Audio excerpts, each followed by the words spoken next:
Hi everyone. One more important topic, that is geriatric psychiatry.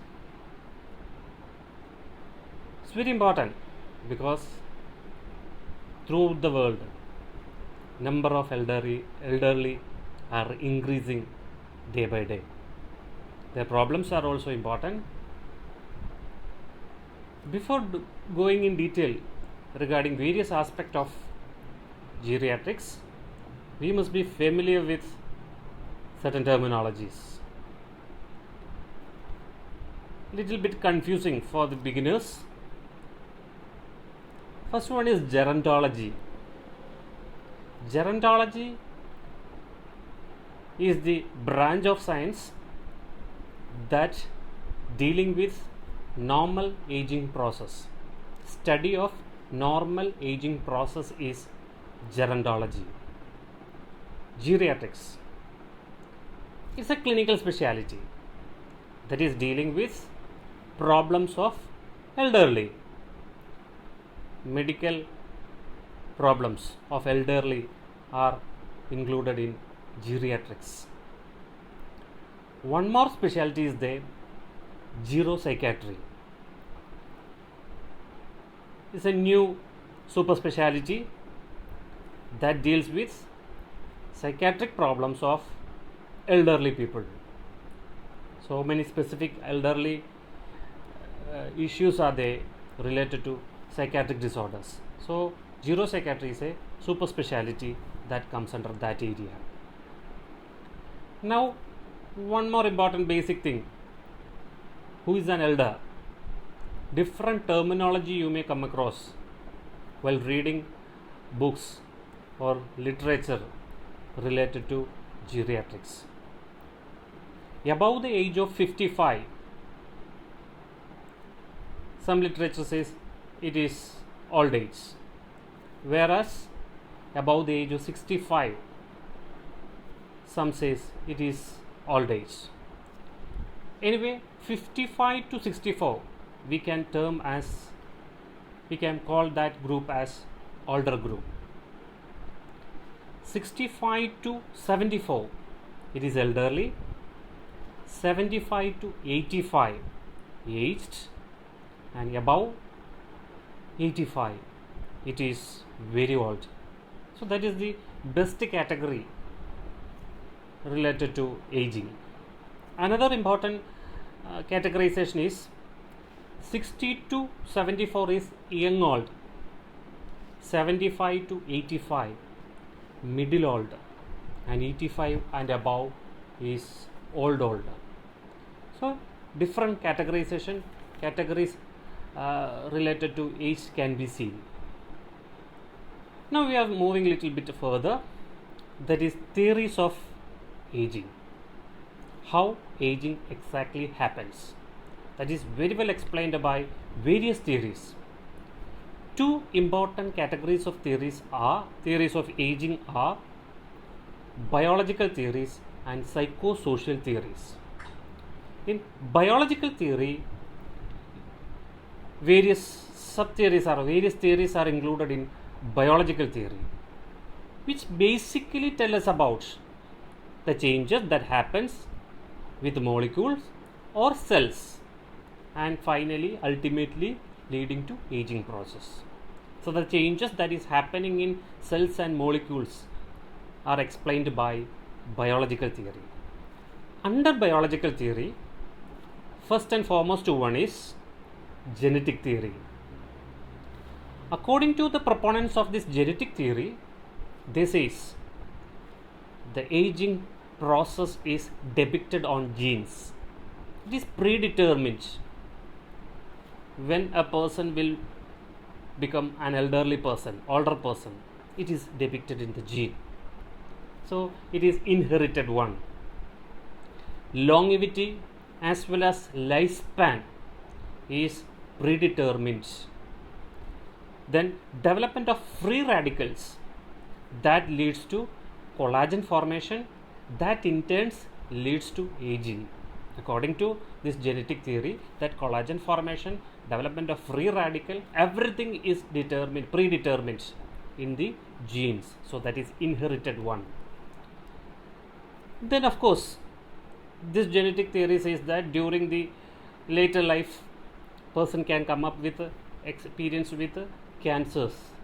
That can be another reason, and this free radical as well as these collagens are also explain how a person developed cancer.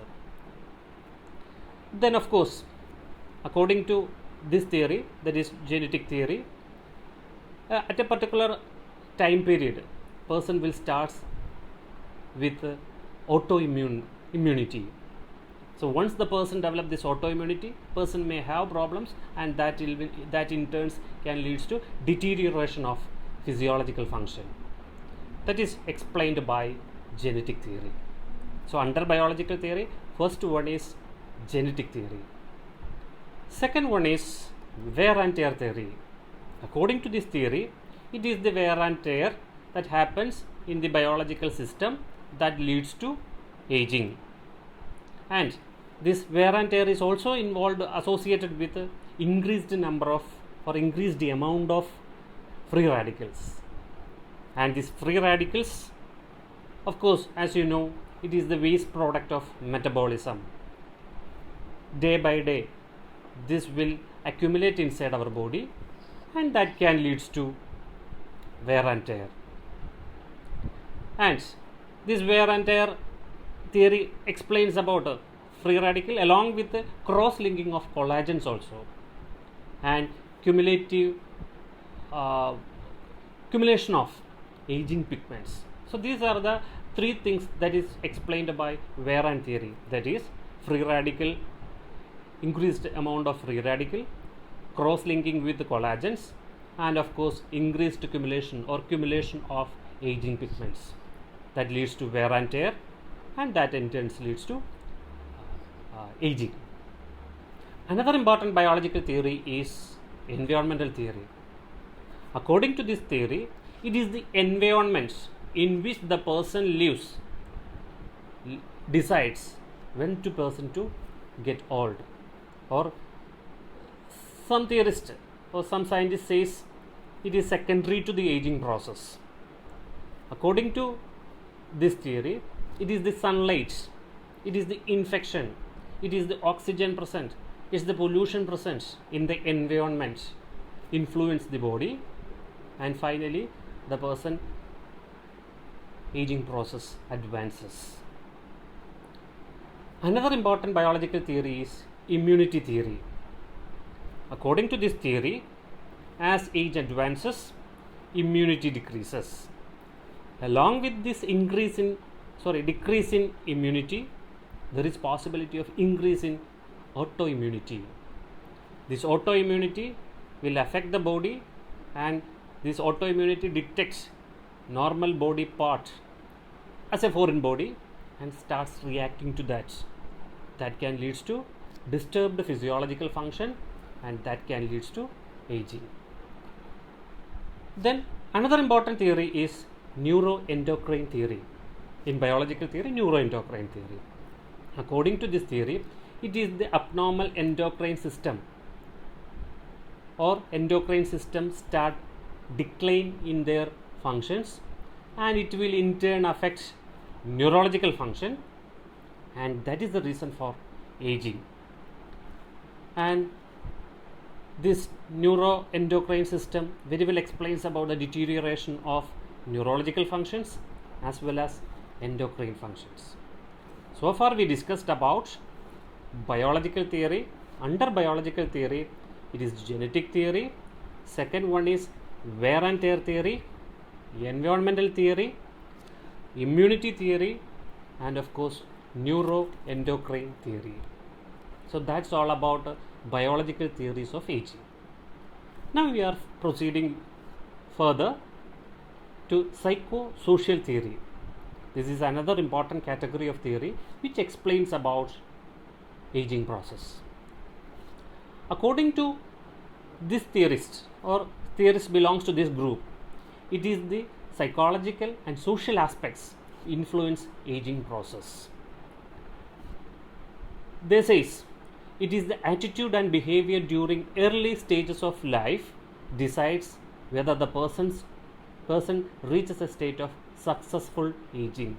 Successful aging is a important concept for these scientists. So it is the attitude, it is the behavior, it is the values that a person holds during initial periods decides whether he or she will get that successful aging, according to this theory. In this psychosocial theory, one of the theory that explains about the aging process is personality theory. According to personality theory, the personality development starts from womb and it goes on changing, and up to age or old age, that personality development proceeds, and this aging process is a part of that personality development. According to them, they are categorized this elderly into 5, that is mature man, rocking chair man, armored man, angry man, self-haters. So based on the type of psychosocial status they hold or behaviors they hold, we can categorize this elderly into 5 categories. First one is mature man. The word implies here the person is establishing close relationship with others. He is enjoying the relationship with others. He is well versed with the social norms, integrated with the society, and he accepts aging because he fulfilled every task that he has to fulfill in earlier developmental stage, and finally he reached in a state of mature man where he can enjoy, accept his strengths and weakness. That is mature man. Second group is rocking chair. It is otherwise known as passive dependent individual. The person is not that much mature. He is dependent on everything, on others. He couldn't succeed in life. That is the thought that what they have, and they are passive, stagnant. They may not be able to visualize or verbalize what exactly they are. So that is what is rocking chair. Next group is armored man, a person with armor who can well integrate, who is with well integrated defense mechanisms. So armored man is a person who is with a well established, well accepted defense mechanism. He can withstand any stress, any problems that he may come across during his old age. Next group is angry man.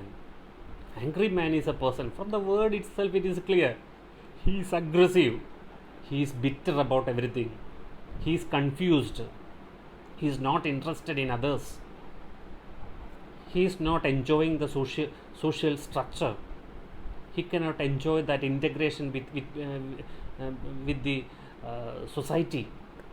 So that is what is angry man. Next group is self-haters.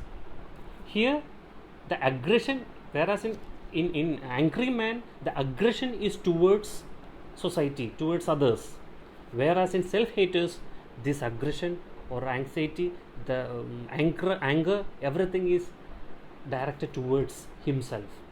So he is what is self-haters. These are the group, they are highly prone to commit suicide. Next theory which explains about aging according to in psychosocial group is developmental task theory, and this is explained by Erik Erikson. According to him, a human being's personality development goes through 8 stages.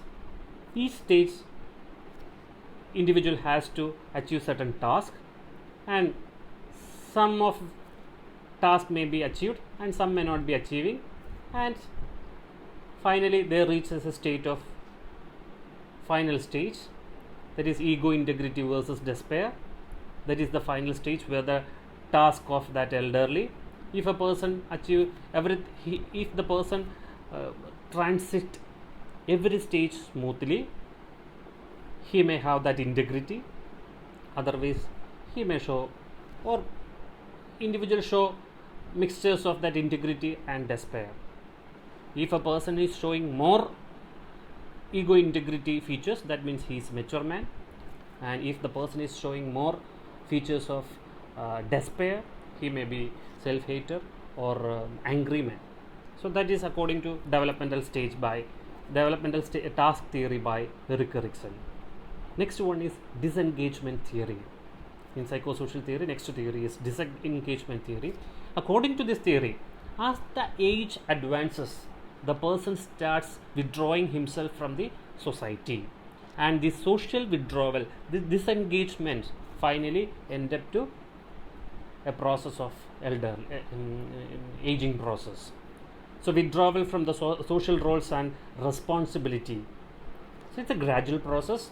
So based on the attitude, based on the character, based on the values, based on the psychological and the social aspect, based on the behavior, the person starts withdrawing from the society, and that shows the person is getting aged. So according to this theory, if a person is completely engaged in daily activities, he will not be termed as aged one. So aging, once the person starts integrating with the society, involving with the society. So that is according to disengagement theory. Next theory is opposite to that, activity theory. Opposite to disengagement theory is activity theory. So in psychosocial theory, first one is personality theory, second one is developmental task theory, then disengagement theory, next one is activity theory. According to this activity theory, as the person continuously involved in activity, the person will not. So once the activity is reduced, as the aging process approaches, the person's activity decreases. So because of this excessive activity, the person's aging process happens. So that is what is activity theory. And Sadok explained this social integration is the prime factor defenses in psychosocial adaptation. He explained about how this activity are important for a person.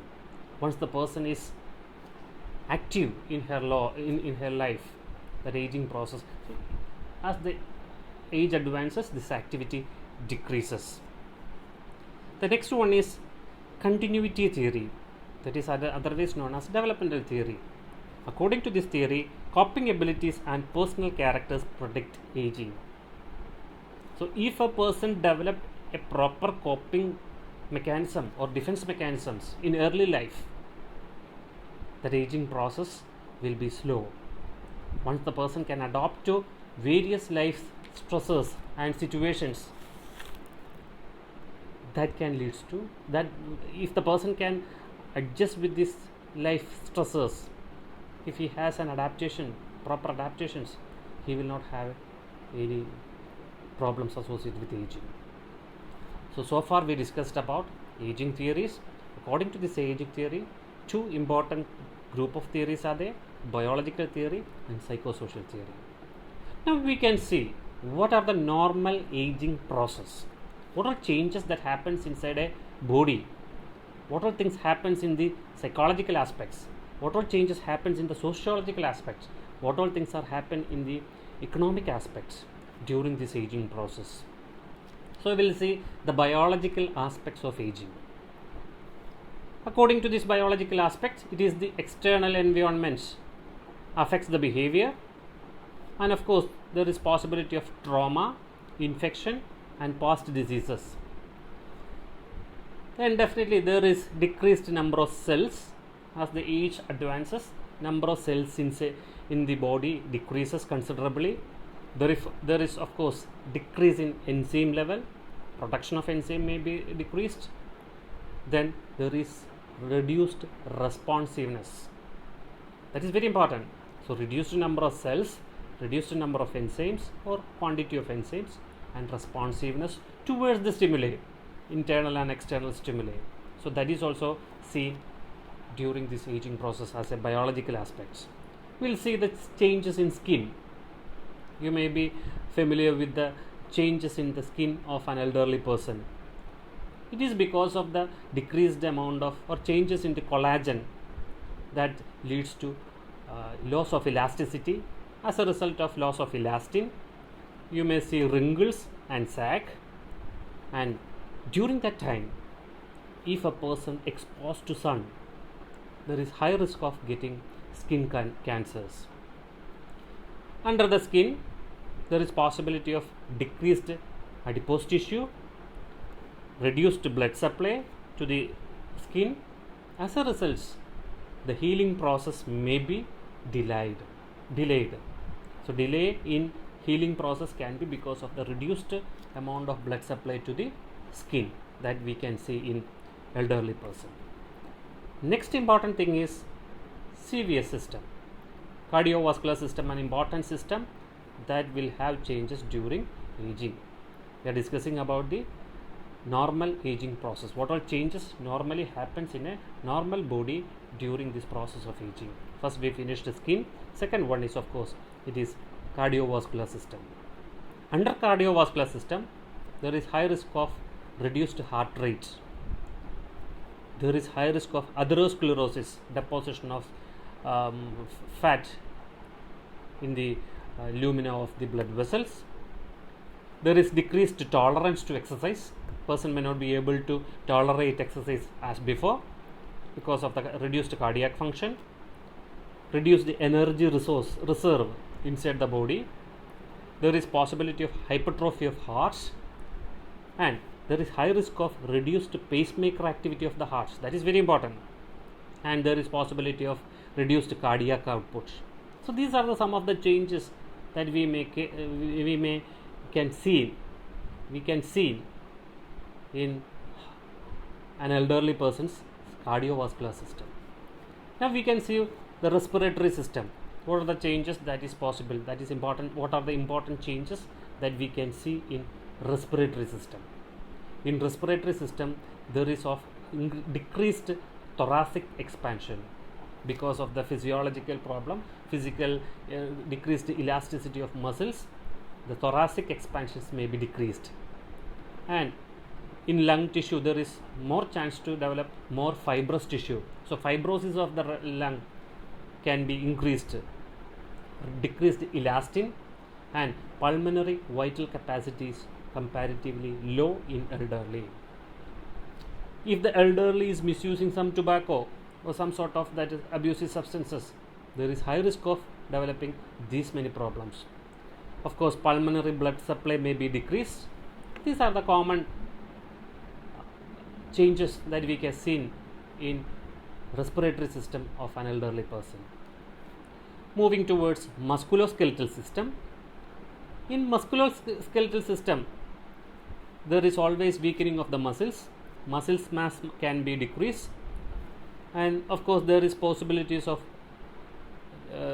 losing strength of these ligaments, muscles, and of course tendons. And also it can affect activities of daily living. There can be reduced muscle mass loss, and muscle mass loss is more prominent among female compared to males. That is very important. And person can have disuse syndrome. If the person is not using a particular extremity for a considerable period, there is possibility of muscle wasting, and finally that entire extremity may not be able to move. That is what is disuse syndrome. That also you can see during this elderly.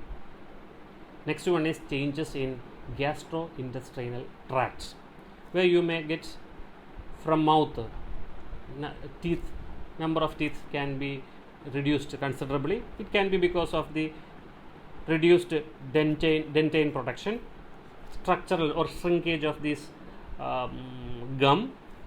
There is problem with the root pulp. There is possibility of infection. All those can lead to loss of teeth.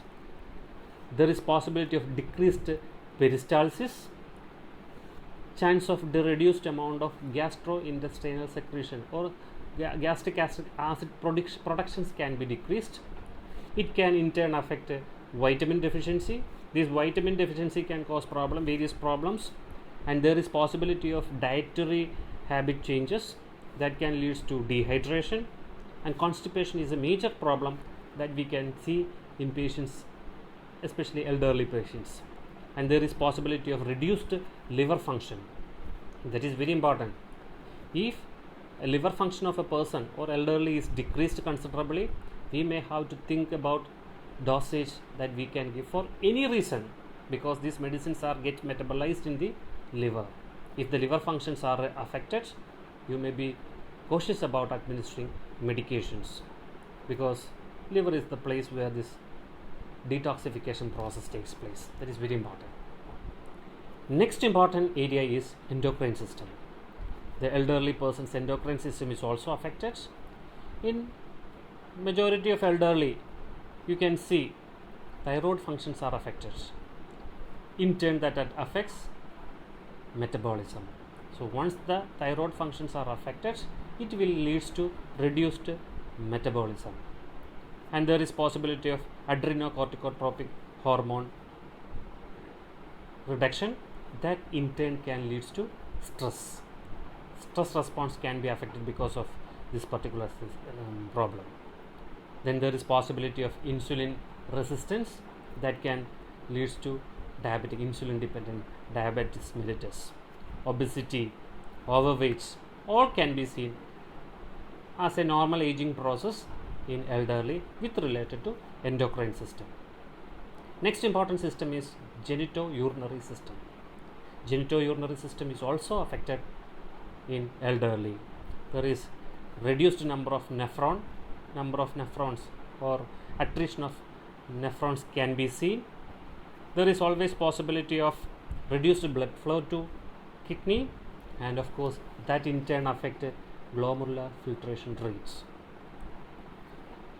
In males, some specific problem, that is benign hypertrophy of prostates, and of course this may leads to urinary retention, that in turn affect to urinary incontinence, stress incontinence, that may affect infection, that can affect self-esteem.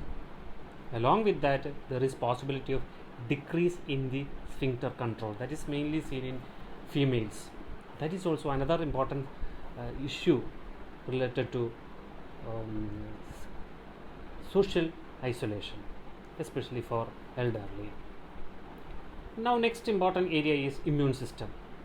Immune system, I already told you, immune system is affected during elderly. Immune response are affected, autoimmunity is increasing. As a result, there is high risk for getting infection. Inflammatory changes may be slowed down. As a result, there is reduced possibility of, or healing process can be affected. Next important area is nervous system. It's important area where the person's nerve, even though the nerve reserve is high, the number of nerves getting damaged or atrophied increase day by day. There is decrease in brain weight. It is found that by age of 90, 10% of the brain weight is decreasing. Then chiral atrophy is major thing that we can see during aging. Neurotransmitters, amount of neurotransmitters are also affected. Most of the neurotransmitters are decreased its productions during aging, especially acetylcholine, dopamine, norepinephrine, serotonin. So these neurotransmitters protections can be affected during this aging process. Next important area is sensory system. Under sensory system, visual problems can be there. There is possibility of cataracts. There is possibility of presbyopia. Hearing problem can be there. Presbycusis, age-related hearing loss. Taste and smell can be affected. As a result, person may not be able to digest food, take foods. That will affect nutrition. That in turn affect dietary habits. That can affect leads to less fiber intake. That can affect to that can leads to constipation. All problems can be associated with the problems with the taste and smell. Then of course touch and pain. Pain sensation is affected considerably. That can cause problem for the patient. So that's all about biological response, biological process, normal changes that happens in the biological system of an elderly person. Now we are moving little bit further. That is the psychological aspect of aging.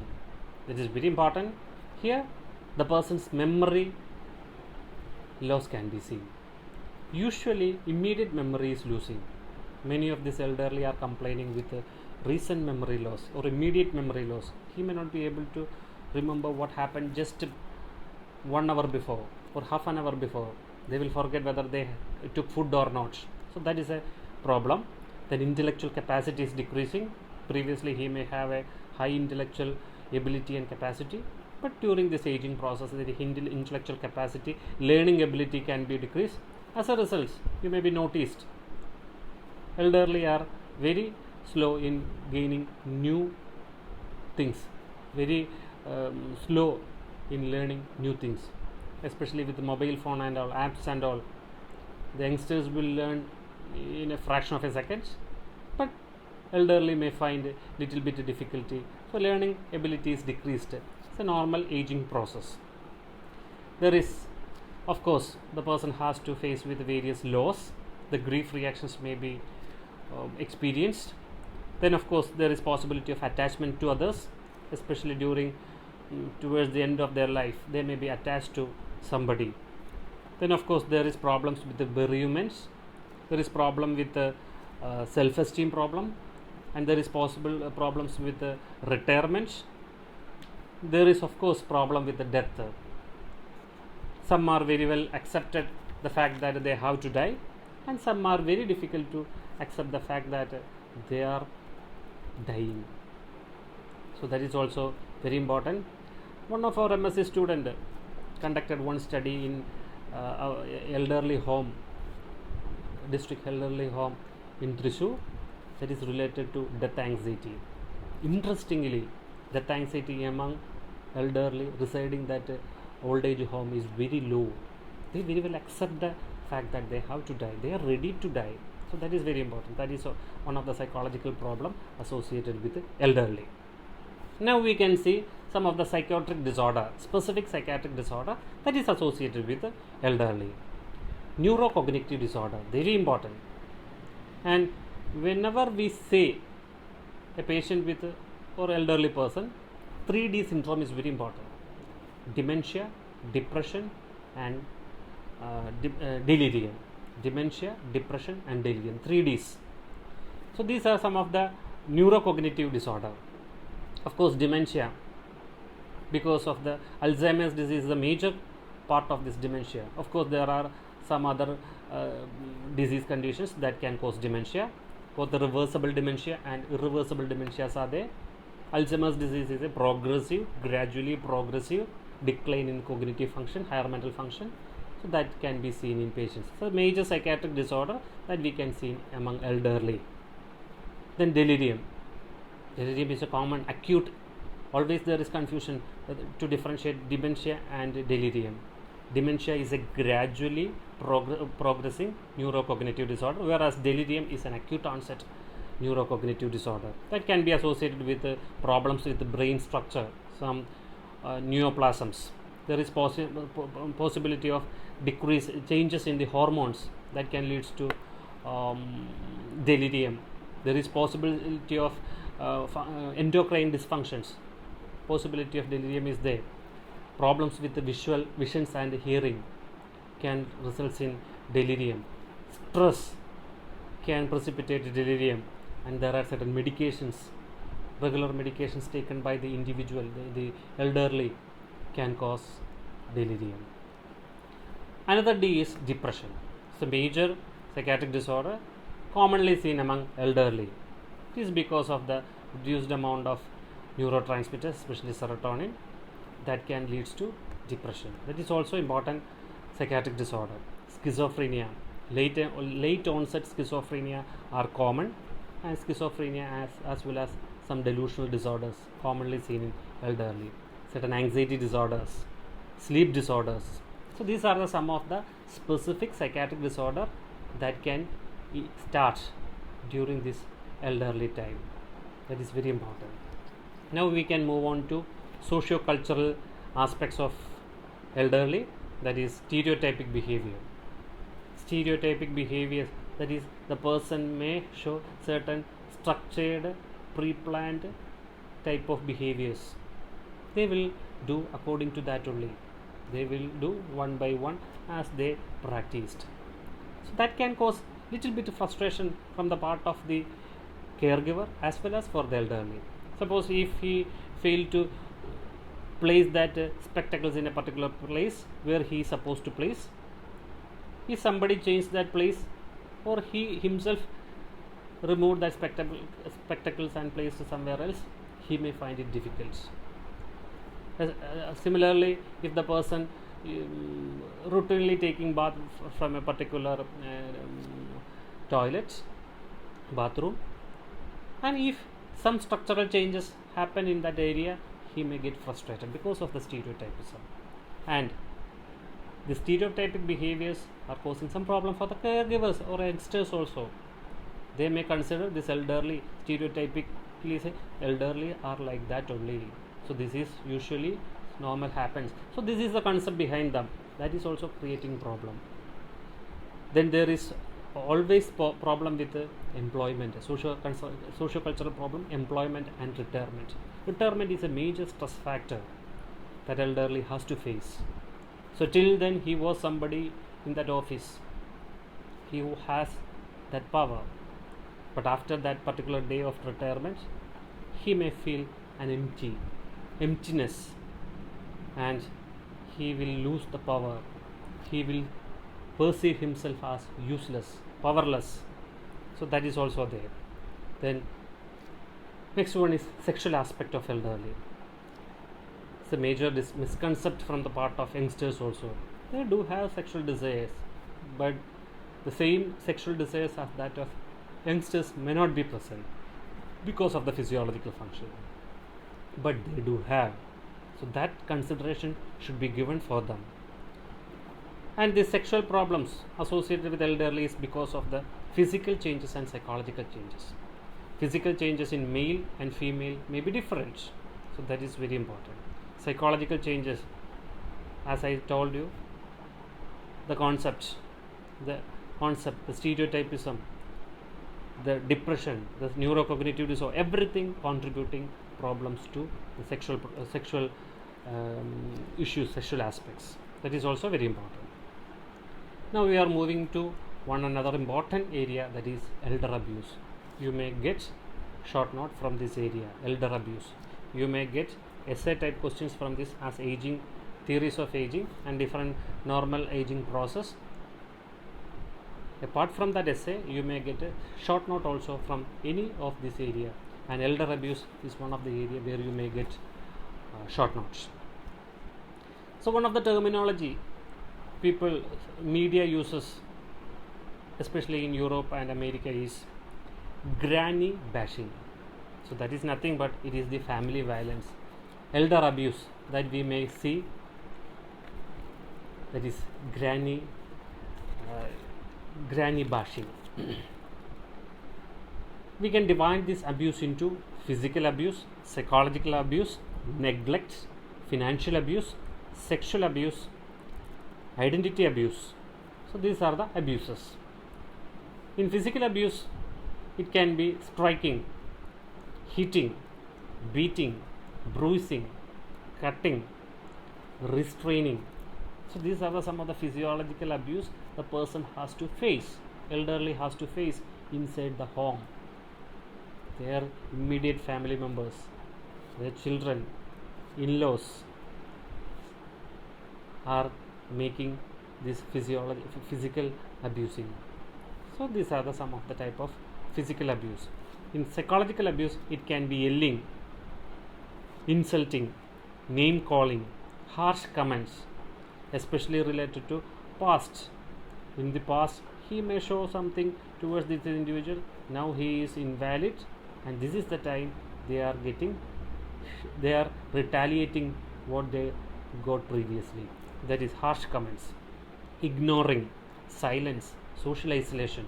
So these are the psychological abuses that commonly seen among elderly, what they receive from their family members or relatives. The neglect, another important abuse, that is withholding food. They will not get any food in time. Then unclean clothes, they are not getting any clothes properly, good clothes to wear, lack of medication. So these are the some of the neglect aspect of abuse. So for in abuse, physical abuse, psychological abuse, neglect. In neglect, it is withholding of food, not getting medication, not getting proper dress. Then another important abuse is financial abuse or exploitation. Here the income of the elder may be taken by the another person, maybe family member. Their pension can be taken by the family member. Their property may be taken by the family member without their consent. That is what is financial abuse. Next one is sexual abuse. That is also there. Sexual molestation, and there are situations of rape. Elderly rape is also there. So that is sexual abuse. Then identity abuse. Previously they were somebody in the society. Now they are abusing what they did at that time. So that is also there. So that is all about abuse. Next one is nursing process. So what a nurse can do in case of this abuse or various problem associated with elderly. First one is of course assessment. Assessment comprising of that physical assessment and psychological assessment. Always assess for any chance of this abuse. That is very important. When an elderly is coming to our ward, when you are assessing a client, always think about the possibility of abuse that can be there. They will not communicate directly. From their behavior, indirectly we can identify this abuse.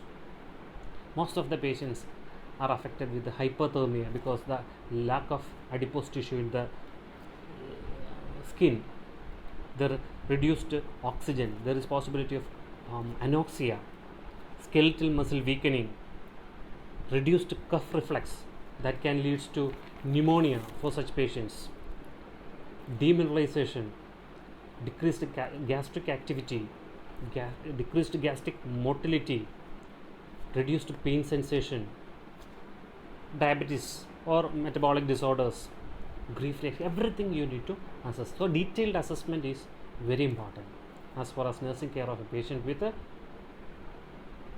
various disorder associated with elders or age related disorders.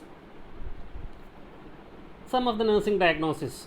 So physical diagnosis are there, physical problem related diagnosis are there, psychological problems related diagnosis are there. Risk for trauma, hypothermia, reduced cardiac output, ineffective breathing, risk for aspiration, impaired physical mobility, imbalanced nutrition, constipation, stress urinary incontinence. So these are some of the physiological problem related nursing diagnosis.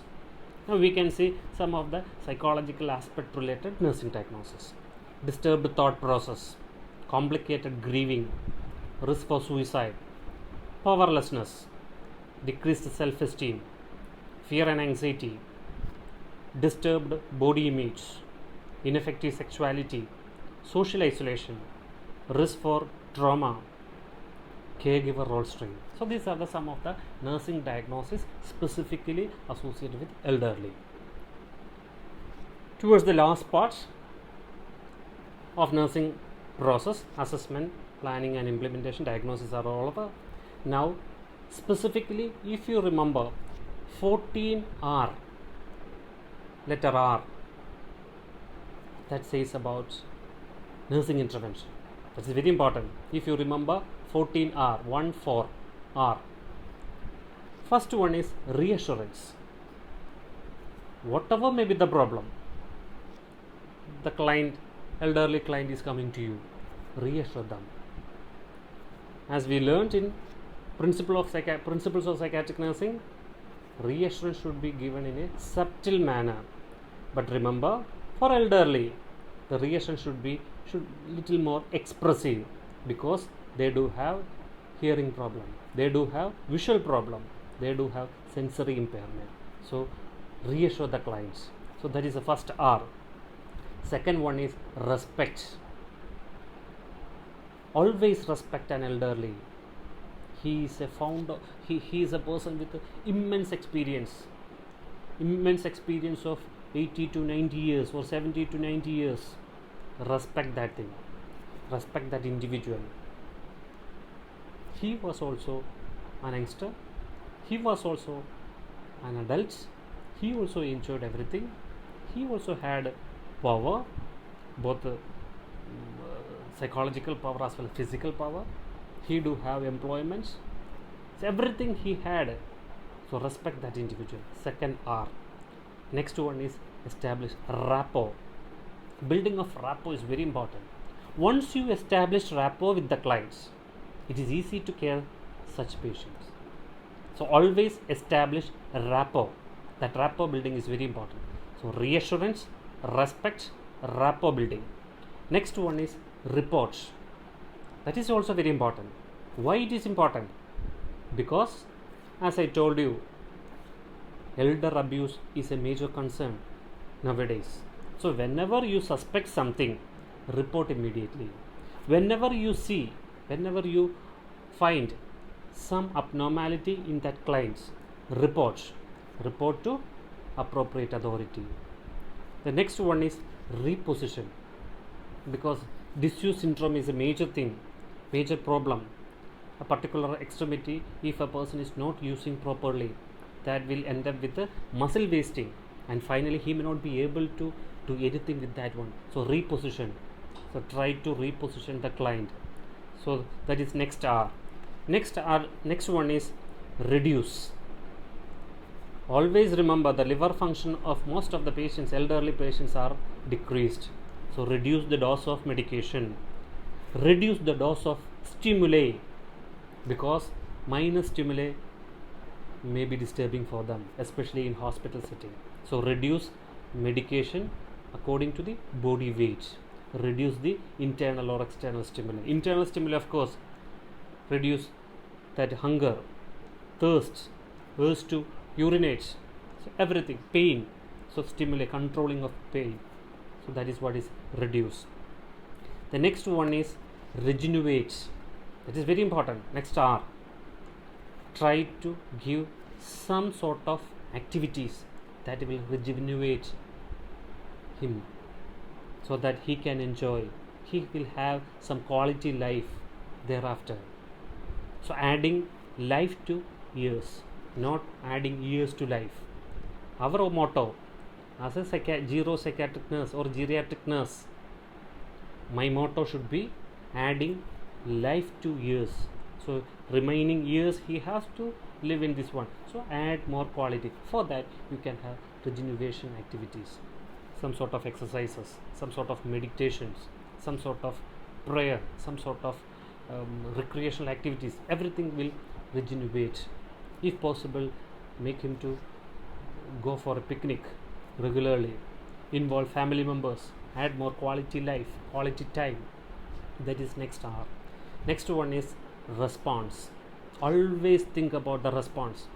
You may not be able to get the actual response what you are expecting from individual variations are there, especially if the person is affected with some pain, the response may be varied. If the person is affected with some neurocognitive problem, memory problem, response may be varied. So definitely think about the response. So always keen about the response given by the individual. Next one is repeat. Most of the elderly may have problem with the hearing. Most of the elderly do have that problem. So try repeat. Whatever you say, repeat. Don't show that hesitancy towards repetition, because that repetition definitely will help him to comprehend properly. Next one is reword. Sometimes he may not be able to pick what you are speaking. Your terminology may not be matching with the comprehension of the client. So in that situation, reword. Next R. Next one is reminiscence. Very important. Reminiscence therapy is a major therapy that is effective for patients with elderly problem, elderly patients. It is nothing but life review. Whenever chance is there for you, try to make them to remember the past. it will definitely regenerate, it will really empower them, they will be more comfortable. Simple example, if I ask you, how was your experience during your school days? When you speak about the school days, you will be more energetic, you will be more enthusiastic, you are highly energetic in that sense, and you may be eagerly explaining about the various aspect during their childhood or school days. Similarly, if you ask a person to think about, remember the past, definitely it will enhance that well-being, it will definitely improve quality of life. Then refill food and fluid. Next R, it is nothing but whenever he need, give food and fluid. Refill, not to overfill. So based on the need, refill food and fluid. Then rebuild is nothing but the physical exercise. So if you can give physical exercise, both active and passive exercise, according to the tolerance of that individual, that is important. Then last one is rehabilitate. So whenever possible, rehabilitate the client. So these are the 14 R's that is associated with it, that we can remember caring a patient with elderly problems or caring an elderly person. So today we discussed about important aspect of aging. In that we started with different terminologies. In that terminology, that is gerontology, geriatrics, geropsychiatry. Then we discussed about different age groups and whom classification of elders. Then we discussed about theories of aging. Theories of aging can be divided into biological theory and psychosocial theory. In biological theory, genetic theory, wear and tear theory, environmental theory, immunity theory, neuroendocrine theory. Then we discussed about psychosocial theory, various psychosocial theories that explains about aging process. In that, important one is personality theory, developmental task theory, disengagement theory, activity theory, then continuity theory.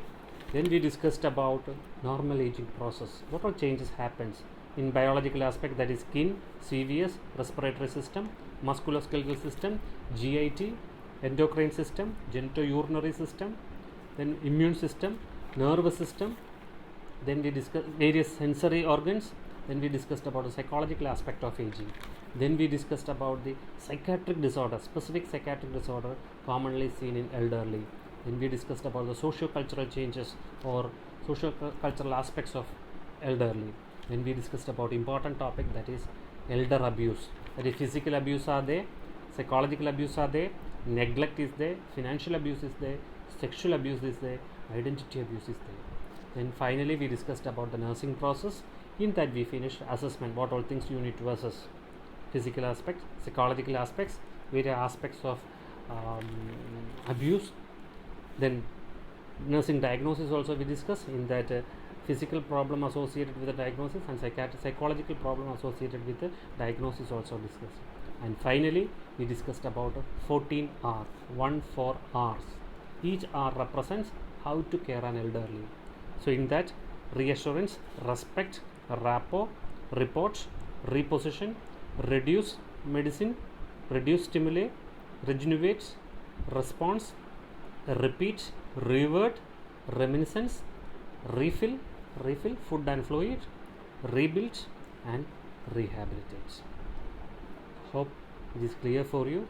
You can put comments under this video or call me if you have any doubts. Thank you.